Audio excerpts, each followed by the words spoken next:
तो गाइस कैसे हैं आप सब लोग। स्केरियर देन अपडेट के एपिसोड 82 के साथ हाजिर हो। तो लास्ट एपिसोड के एंड पे हमने देखा था कि पैचियन पैलेस का मास्टर जो होता है वो अपने चीफ प्लानर को बता रहा था मास्टर सामाहो के बारे में। मास्टर सामाहा एक बुढ़ा मास्टर है जिसे बो किंग का टाइटल दिया गया है क्योंकि वो एक बहुत ही अच्छा तीरंदाज था, लेकिन काफी साल उससे वो कल्टीवेट करने के लिए सेकुलेशन में चला गया है। तो जब वो उसे बता रही होता है कि बो किंग ने उसके बारे में सुना है तो वो जल्दी से यहाँ पर वापस आएगा और माउंट हुआ में जाकर उस लड़के को चैलेंज करेगा। मैं यहाँ पर ये देखना चाहता हूँ कि यार इस फाइट का रिजल्ट क्या निकलेगा, इसमें क्या होने वाला है। तो चीफ प्लानर उसे कहता है कि आपको वाकई में लगता है कि ये फाइट इतनी ज्यादा इंटरेस्टिंग होने वाली है। तो पैलेस मास्टर उसे कहता है कि हाँ ये फाइट बहुत ज्यादा इंटरेस्टिंग होने वाली है। मेरे पास यहाँ पर अगर मजबूरियां नहीं होती तो मैं अभी से भागता हुआ सीधा माउंट हुआ में चला जाता और वहां पर जाकर देखता कि बो किंग सामाहो और साथ में वो लड़का वुमन कैसे एक दूसरे से फाइट करते हैं और कौन यहाँ पर इस फाइट का विजेता बनेगा। मुझे लगता है कि वो लड़का जो है एल्डर सामाहो को काफी अच्छी टक्कर दे सकता है। ये वाली जो फाइट है ये सेंचुरीज की बैटल होनी चाहिए, यानी कि 100 साल में एक बार होने वाली इस तरह की बैटल होनी चाहिए। तो चीफ एग्जामिनर वहां पर सोच रहा होता है कि मुझे लगता है कि यहाँ पर बो किंग के बारे में इस तरह की बात कहना कि वो उस लड़के को नहीं हरा पाएगा ये गलत बात है। मुझे लगता है कि यहाँ पर उस लड़के को हरा देंगे,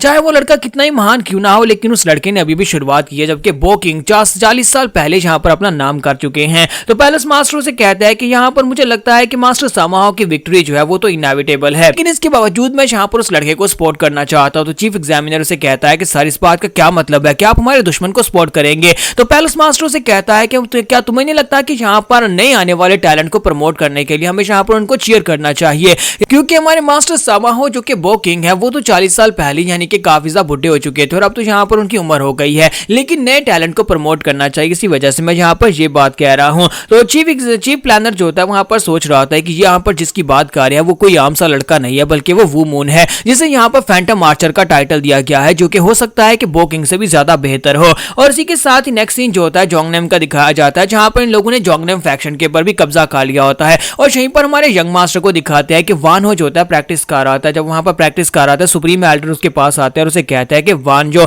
मैंने तुम्हारी वापसी के बारे में सुना, बताओ क्या तुम ठीक हो। तो वो कहता है जी सुपीरियर एल्डर मैं बिल्कुल ठीक हूँ, आप बताएं आप कैसे हैं। तो वो कहता है कि हाँ मैं भी बिल्कुल ठीक हूँ। फिर साथ ही वो उसे कहता है मैंने यहाँ पर एक और कहानी सुनी है, मैंने सुना है कि वहां पर एक लड़के के साथ तुम्हारी दोस्ती होगी और तुमने उसे अपना स्वयं ब्रदर बना लिया है और उस लड़के का नाम वो मून है जो कि फैंटम आर्चर है, क्या ये बात ठीक है। तो वो कहता है जी सर ये बात बिल्कुल ठीक है, हम दोनों में काफी अच्छी दोस्ती होगी और हमने एक दूसरे को स्वयं ब्रदर भी बना लिया। तो वो उसे कहता है तो इसका मतलब यह है कि तुमने उसकी जान बचाई है। तो वो कहता है कि हाँ सर मैंने उसकी जान बचाई थी। और इसी के साथ साइड के ऊपर से कैल्डर आता है और उसे कहता है कि सर एक लेटर आपके लिए आया है। हमारे कुछ जासूस जो कि माउंट हुआ के ऊपर नजर रख रहे थे उन लोगों ने ये लेटर आपके लिए भिजवाया, क्योंकि इस वक्त माउंट हुआ के अंदर काफी ज्यादा खलबली मची हुई है। तो जैसे सुप्रीम एल्डर जो होते हैं उस लेटर को पढ़ते हैं, उस लेटर को पढ़ने के बाद उसे कहता है कि मुझे लगता है कि तुम्हारा ये जो स्वर्ण ब्रदर सू मून है उसके बारे में तुम्हें यहाँ पर पढ़ना चाहिए, क्योंकि वो काफी ज्यादा इंटरेस्टिंग बंदा है। तो इसी के साथ ही वांजा जो होता है उसको अपने हाथ में पकड़ता है और उस लेटर को पढ़ता है कि उसके अंदर क्या लिखा हुआ है। तो वो कहता है इसका मतलब यह है कि इसने यहाँ पर 108 की नहान आर्मी के साथ फाइट की, लेकिन वहां पर एंड के ऊपर फाइट को रोक दिया गया। अगर वो उनसे फाइट करता तो फिर पता चलता कि दोनों में से स्ट्रॉन्गर कौन है।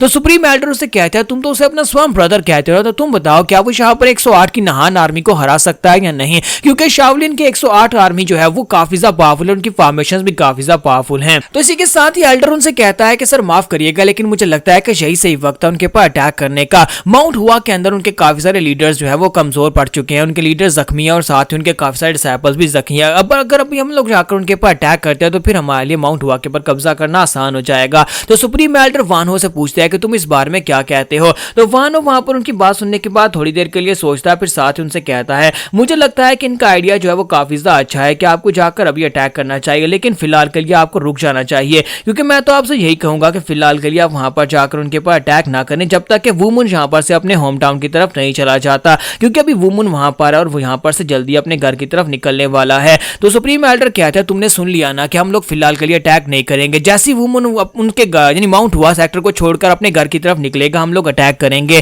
तो उनका एल्डर उनसे कहता है लेकिन सर हम लोग यहाँ पर उनको हरा सकते हैं अगर अभी हम लोग अपनी फोर्सेस को लेकर जाएं तो वांजा से कहता है कि तुम यहाँ पर इस बात को समझ नहीं रहे, वो लड़का वुमन अकेले ही यहाँ पर पूरी फोर्स के ऊपर भारी पड़ सकता है और हमें वापस आना पड़ सकता है, इसी वजह से उस लड़के को अपने घर की तरफ निकलने दो और उसके बाद जाना। सुप्रीम एल्डर भी उस एल्डर से कहता है कि तुमने सुन लिया ना, हम लोग यहाँ पर उस लड़के वुमन के घर जाने तक वेट करेंगे, जब वो यहाँ पर चाइना को छोड़कर निकल जाएगा तब अटैक करेंगे। और यहीं पर से मास्टर बो किंग को दिखाते हैं कि बो किंग जो होते हैं वो रास्ते में से चलते हुए सीधे इसी जोंगनेम फैक्शन की तरफ आगे बढ़े होते हैं। तो वहीं पर रास्ते में उन्हें एक लड़का दिखाई देता है जो कि ऑर्थोडॉक्स म्यूजियम का ही लड़का होता है और वो वहां पर छुपकर देख रहा होता है और कहता है कि ये बुढ़ा आदमी कौन है जो कि इतने अच्छे पोस्टर के साथ सामने की तरफ चलता जा रहा है और साथ इसके पास बो एरोज भी हैं। क्या ये पैचियन पैलेस का एक आदमी है? तो इसी के साथ ही मास्टर से कहते हैं कि अब जबकि तुमने मुझे देख लिया है तो जल्दी से बाहर निकल आओ। तो वो लड़का जो होता है फिर से छुप जाता है, जबकि मास्टर से कहता है कि क्या तुम यहाँ पर अब डर के मारे कांप रहे हो, चलो जल्दी से बाहर निकलो। तो वो कहता है नहीं नहीं, मैं तो यहाँ पर डर के मारे नहीं कांप रहा, मैं तो बस एक काम सा किसान हूँ जो यहाँ पर से जड़ी बूटियां लेने के लिए आया था।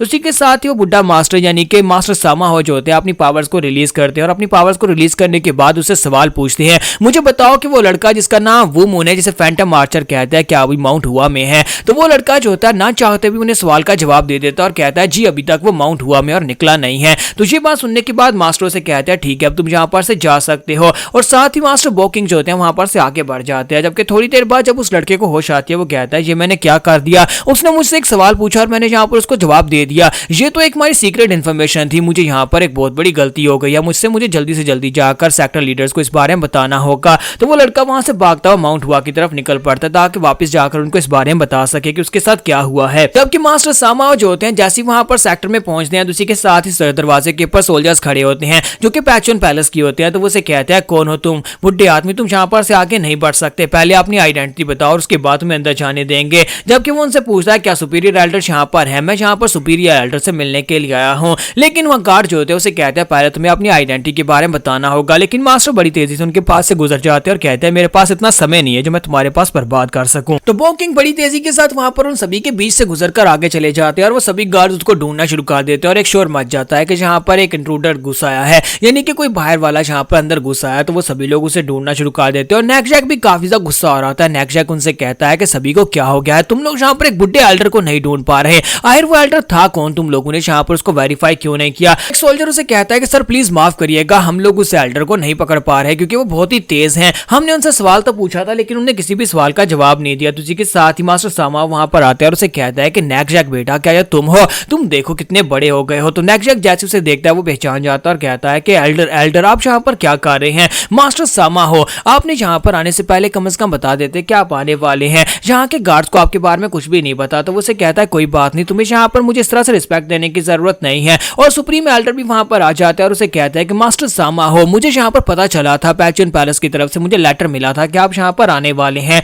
तो सामा उसे कहता है काफी अरसे के बाद तुम्हें देख रहा हूँ, क्या तुम ठीक हो? तो वो कहते हैं हाँ मैं ठीक हूँ और साथ ही उसे अपने साथ लेकर अंदर आ जाते हैं और वहां पर बैठने के बाद मास्टर सामा उसे कहते हैं क्या तुम्हें पता है कि मेरे यहाँ पर वापस आने की वजह क्या है? तो वो उसे कहते हैं हाँ सर मुझे पता है कि आपके वापस आने की वजह क्या है। एल्डर उसे कहता है कि ये तो सभी को पता है कि बोकिंग यहाँ पर क्यों वापस आए हैं, अब यहाँ पर उस लड़के फैंटम आर्चर से मुकाबला करके देखना चाहता है कि आप दोनों में से बेहतर कौन है। सुप्रीम एल्डर से कहते हैं कि वो लड़का तो बहुत ही जल्दी अपने होम टाउन कोरिया की तरफ निकल जाएगा, तो मुझे लगता है कि आप यहाँ पर उसे फाइट करके नहीं देख पाएंगे। तो वो उसे कहता है कि नहीं मुझे यहाँ पर टाइम मिल जाएगा। फिर साथ ही वानहो से पूछते हैं लड़के मैंने तुम्हारे बारे में भी सुना है कि तुमने उस लड़के को अपना स्वयं ब्रदर मान लिया है, क्या ये बात सच है? तो यहाँ पर हम लोग अपनी एपिसोड 82 का एंड करेंगे। नेक्स्ट एपिसोड में देखेंगे क्या मास्टर बोकिंग और हमारा वुमन दोनों यहाँ पर आपस में कम्पीट करके देखने वाले हैं या फिर बीच में कुछ और बहुत ज्यादा इंटरेस्टिंग होने वाला है।